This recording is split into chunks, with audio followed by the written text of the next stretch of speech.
ಈ ಲೋಕದಾಗ ಬರೀ ಪಾಪನ ತುಂಬಿಬಿಟ್ಟೈತಿ.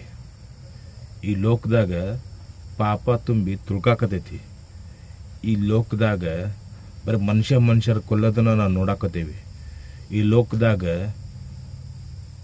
ಜೀವದ ಗೆಳೆಯ ಇದ್ದಂತೆ ಗೆಳೆತನನ ಮುರ್ಕೊಂಡು ಹೊಂಟೀವಿ.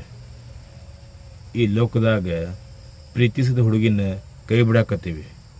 ಈ ಲೋಕದಾಗ ಹೆತ್ತ ತಂದೆ ತಾಯಿನೂ ನಡುರಸದ ಬಿಟ್ಟು ಹೊಂಟೇವಿ. ಈ ಲೋಕದಾಗ ಕಟ್ಕೊಂಡು ಹೆಂಡ್ತಿನೂ ಹೆತ್ತ ಮಕ್ಕಳನ್ನ ನೋಡವಲ್ರು. ಯಾರೇ ಬೇಕ್ರಿ ಇಂಥ ಲೋಕ? ಇಂಥ ಲೋಕದಾಗ ಇರೋಕ್ಕಿಂತನ ಸಾಯದ ಮೇಲೆ. ಯಾರಿಗೆ ಬೇಕು ಈ ಲೋಕ? ಯಾರಿಗೆ ಬೇಕು ಈ ಲೋಕ? ಮೋಸಕ್ಕೆ ಕೈ ಮುಗಿಬೇಕಾ? ಚಿಂತೆಯು ಇದ್ದರೂ ನಗಬೇಕಾ?